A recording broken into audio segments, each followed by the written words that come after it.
Hola, queridos amigos. Hoy he decidido traeros al paraíso de las ranas, para que no digáis que nunca os llevo a ningún sitio y para enseñaros un juego que se han inventado ellas, a ver qué tal se os da. ¿Que por qué se llama el paraíso de las ranas?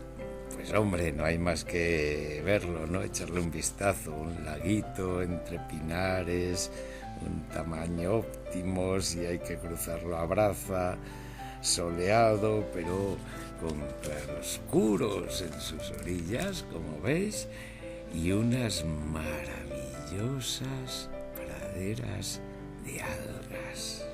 Mirar, ahí es donde ellas están a sus anchas, saltan, corren, están mojaditas y al mismo tiempo respiran aire, se camuflan y acechan a sus inocentes víctimas, sí.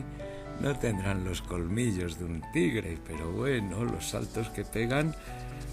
No existe rana de familia bien que no quiera venir a vivir al paraíso de las ranas. Mirad qué criaturas tan hermosas se crían aquí. Fijaros bien. Vamos, ¿y qué me decís de mamá libélula? Ahí, que no se le ocurre otra cosa a la libélula gigante esta que poner sus huevecillos allí, está pariendo, pobre mamá libélula, alguien tiene que hacerlo.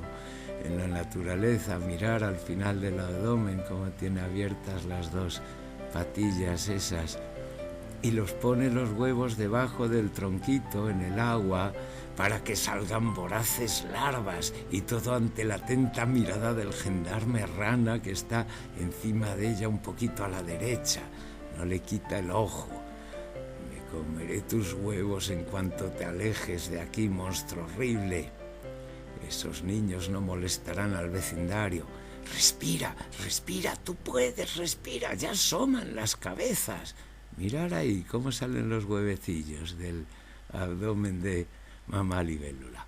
Y a lo que vamos, al juego. ¿Cuántas ranas hay? A ver qué tal se os da. Venga, hasta luego.